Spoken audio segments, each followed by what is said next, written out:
Hello, my friends, hello, and welcome once again to Stately Von Manor, where Roger and I have returned. Because it's Wednesday, that means it's Epic Comic Book Wednesday. Every Wednesday, we'll talk about a certain comic book, graphic novel, or comic book subject. Steve Donoghue over on his channel will talk about the same comic book, graphic novel, or comic book subject. It is our world's finest team up that we do once a week. And this week, we're talking about Spider-Man once again, Roger. And one of Spider-Man's greatest villains, the Kingpin. Now, the Kingpin is a villain we mostly think about with Daredevil nowadays. He sort of has become Daredevil's arch foe. But he was originally a Spider-Man villain. And he showed up in a couple of great issues of Spider-Man. And I've been reading every issue of Spider-Man from the first run of Spider-Man. And I'm well into the Stan Lee, John Romita era of Spider-Man. And John Romita came on board The Amazing Spider-Man to take over for Steve Ditko, who left in a huff. He was all upset and left. And Steve Ditko was great. But John Romita might be the greatest Spider-Man artist of all. And when he first started, he was trying to draw kind of like Steve Ditko, but at this point, he is full-on John Romita. He has taken over this book, and he proved to be very popular with readers. So at this point, 50 issues into the series, The Amazing Spider-Man has easily become Marvel Comics' most popular superhero. At the time, the X-Men weren't really popular yet, so Spider-Man was undisputably the most popular Marvel comic book character. And he deserved to be. What a great character and what a great comic book. So let's go. Let's go to the past and check out the first appearance of Kingpin. If I could find it. Okay, so I've got my Epic collection here, which I just read. This is the third Epic collection, which is due to be reprinted again, I think. This Epic collection has proven to be pretty popular. So in this issue number 50, this is the issue when Peter Parker gets all stressed out and decides, you know what, I don't want to be Spider-Man anymore. I'm going to throw my costume in the trash. And so he does. Famously, he throws his costume in the trash and says, I'm no longer going to be Spider-Man. It's too difficult. Trying to juggle, two girlfriends and, college and everything else I've got going on in my life. And of course, his costume is found. J. Jonah Jameson figures, hey, this must mean Spider-Man has quit. And he goes on all the talk shows. But meanwhile, a new criminal has shown up on the scene. Kingpin, who, is this big, gigantic, fat-looking guy with a bald head and, the cigarette holder and the whole deal. Kingpin is here, and he's going to organize all the criminals into one big criminal army, which has been tried before by a character called Frederick Foswell. This guy. Now, Foswell used to be, he started off as a crime reporter working for J. Jonah Jameson at the Daily Bugle. And Foswell secretly used the information that he got as a crime reporter to become a criminal. He was the big man. He wore a big padded jacket and a mask and everything. And he became the big man. And he organized all the criminals into one criminal organization until Spider-Man defeated him, unmasked him, and threw him in jail. But when he got out of jail, because criminals never stay in jail for very long in comic books, when he got out of jail, J. Jonah Jameson, recognizing that he was a great crime reporter, no matter what else he was, gave him his job back. He says, I'll give you another chance. And so Foswell got his job back. And since then, seems like he's been a decent reporter. Sometimes he's, seems kind of suspicious of Peter Parker, but he's never really gone too far with that. But now he hears that the Kingpin has taken over all the criminal organizations, and he's just like, I can't deal with that. That was supposed to be me. So he goes and he goes to talk to the Kingpin. And he says, ever hear of the big man, mister? You're looking at him. I ran the rackets in this town before Spider-Man put me on ice. But the web slinger's gone now, so I'm aiming to run things again. And Kingpin's like, yeah, I remember you, Foswell. I thought you had gone straight. And then Foswell says, so did I, but I can't stand by and watch someone else pick up where I left off. If anyone's going to organize the mobs, it's going to be me. I've got the guts, the experience, and the savvy, but I'm not greedy. I'm willing to share the take. I can use a man like you as one of my lieutenants. Well, what do you say? And the Kingpin's like, are you out of your mind? I'm the Kingpin. And immediately puts Foswell in his place. But now, Foswell has officially become a criminal again. And now he's stuck in the Kingpin's organization because the Kingpin ain't going to let him go. And so we've got Frederick Foswell, who was temporarily a good guy, now stuck being a bad guy because of his greed, because he couldn't handle somebody else becoming the Kingpin of crime. Meanwhile, Peter Parker becomes Spider-Man again. So that all happened in issue 50, but the real stuff happens in issue 51, because this is the issue where Spider-Man first meets the Kingpin. And man, is it a great issue. Starting off with the splash page of the Kingpin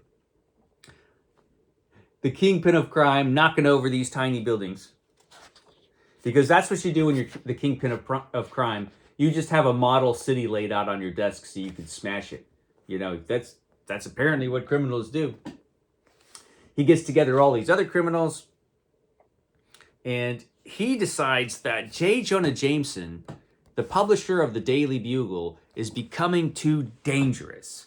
So he says, okay, guys, go grab J. Jonah Jameson. It'll be easy now that Spider-Man's gone, because he doesn't know Spider-Man has come back yet. And you bring him here. Either Jameson will work for us and stop printing, stories of our terrible crimes, or we'll kill him. So J. Jonah Jameson is in a lot of trouble. Meanwhile, Spider-Man has made his return and is kicking the crap out of a bunch of criminals. And Spider-Man's back, fighting the Kingpin's thugs. Kingpin doesn't like this information, but he figures, you know what? I'm already solidly in as, the Kingpin of crime. I don't have anything to worry about. Meanwhile, the Kingpin has to display the fact that he is actually a dangerous, tough guy, not just a big fat guy. So there are a couple of criminals that are like, Spider-Man's back. We're not gonna work for you anymore, you big fat idiot. And Kingpin's like, oh, I think you will. And so the Kingpin, as it turns out, is incredibly strong and very, very fast. So he easily smashes these poor thugs and puts them in their place. And meanwhile, Foswell is like, oh man, I made a mistake. And Foswell doesn't like the fact that J. Jonah Jameson is going to be kidnapped and possibly killed. Because J. Jonah Jameson is the one guy who ever gave him a break. And meanwhile, we have lots of crimes going on, and Spider-Man's fighting the Kingpin's organization. And it's all very awesome. But then Spider-Man tracks down the Kingpin and decides to fight the Kingpin. And he has no idea just how strong the Kingpin is. And so he just jumps in to fight him. And it does seem a little unbelievable that the Kingpin, no matter how strong he is, can go toe-to-toe with Spider-Man. I mean, Spider-Man can throw cars around. But the Kingpin gives him a really good fight. But he beats Spider-Man by using gas. He uses like this trick jewel that he has at his throat that could shoot out gas, because supervillains in comic books always have stuff like that going on. But Spider-Man didn't see that coming. So Spider-Man is unconscious, which brings us to issue 52. Now, at this point, J. Jonah Jameson has already been captured by the Kingpin. And the Kingpin gives him a choice. Hey, you either work for me and print what I want you to print, or, it's curtains for you. J. Jonah Jameson is kind of cowardly, but he has integrity to a point in that he's not going to let somebody tell him what he should print. He wants to be busy printing lies about Spider-Man, not lies about the Kingpin. So he's like, no. So he's going to die.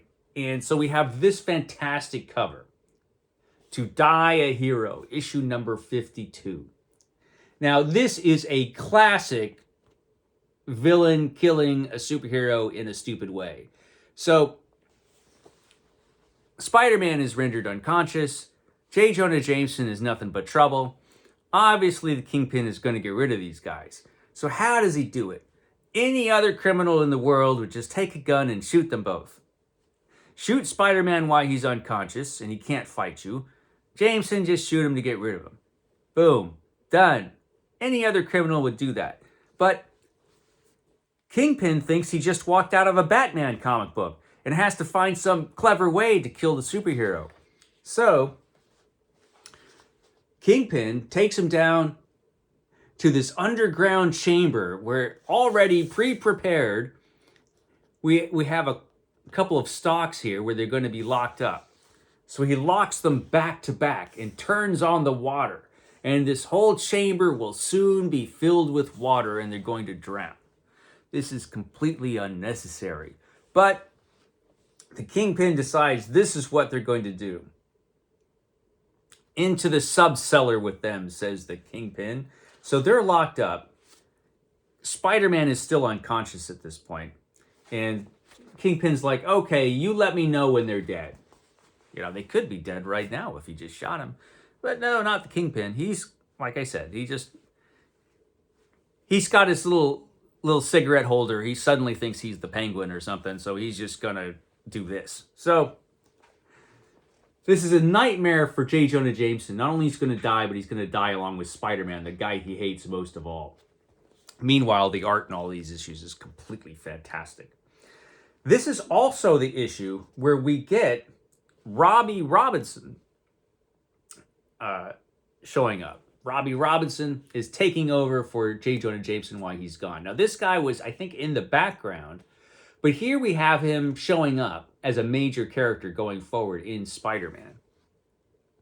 He's the city editor of the Daily Bugle. And pretty great character. And a very important character going forward.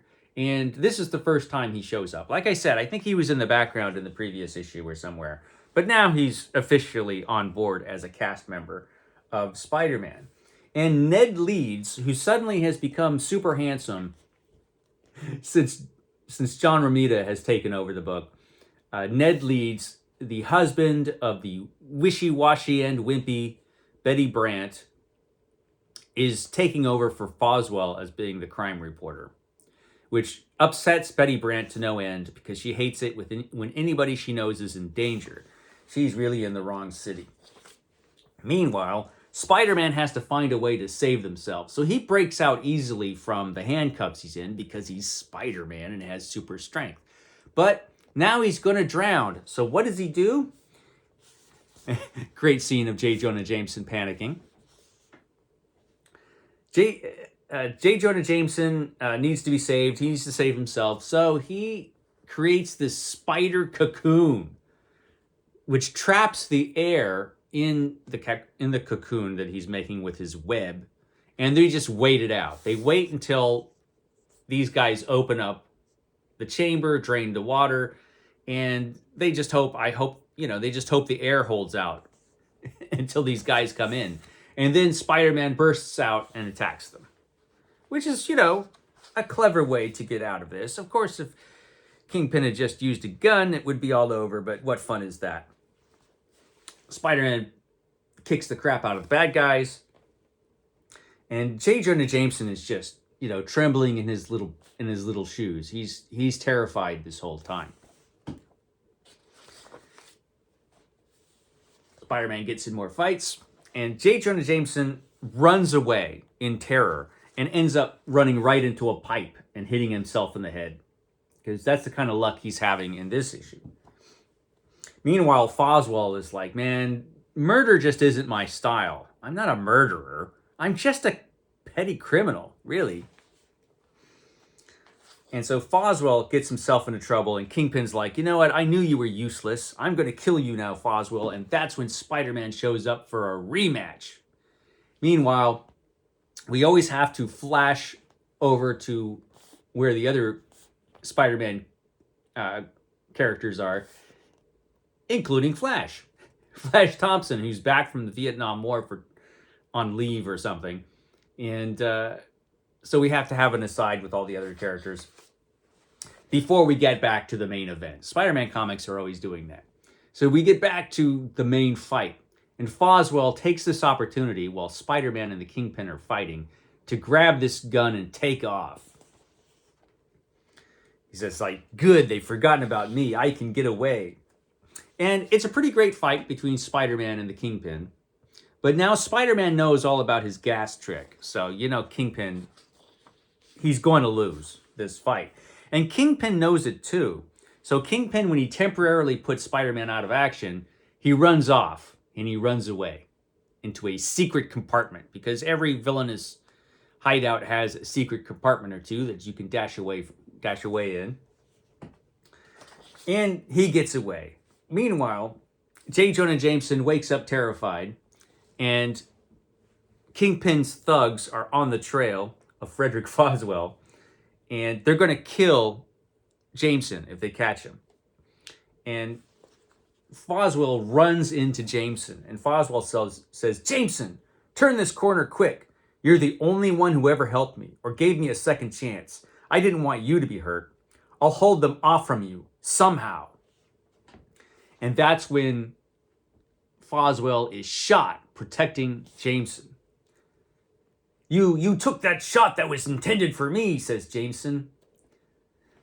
I don't understand. I don't get any of this. Some reporter you are. But yeah, Foswell has been shot. And Spider-Man runs into them, takes out the criminals that just killed Foswell. And Foswell is dying. And Foswell says, it's too late for a doctor. Better this way. I failed at everything. So Foswell dies in his own mind of failure. And we get this great scene with J. Jonah Jameson over Foswell and Spider-Man bummed out because he wasn't able to save him. And Jameson says, I don't know how or why he got involved with the Kingpin, but there's one thing I do know. When Fred Foswell breathed his last, he died a hero. So that was the end of Foswell, who had been around for quite some time at this point in the Spider-Man comic book. And so it's kind of a big deal that he died. And it was a great story. Foswell, basically the heart of this story isn't so much Kingpin, it's Foswell, who once again becomes a criminal because he can't stand the idea of Kingpin taking over the place that he had as leader of all the criminals in town.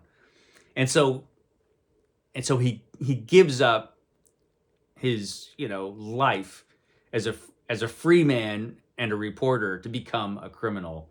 And it's a great story. And that mistake cost him his life, but did save J. Jonah Jameson's life.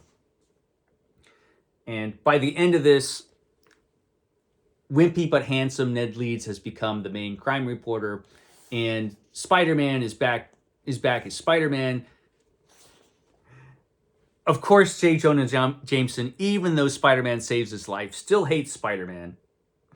And then I'll write another blast against Spider-Man. He's more of a menace than ever, because you never know what side he's on, says Jameson. He's just a dick. And there's Spider-Man. And next issue is Dr. Octopus, so that's going to be awesome. But that was a fantastic story, and kind of the highlight of this particular epic collection, and the introduction of a character who became very, very important in the Marvel Universe, particularly when he became a Daredevil villain as opposed to a Spider-Man villain. So there you go. Epic Comic Book Wednesday this week. Spider-Man, Daredevil, Foswell.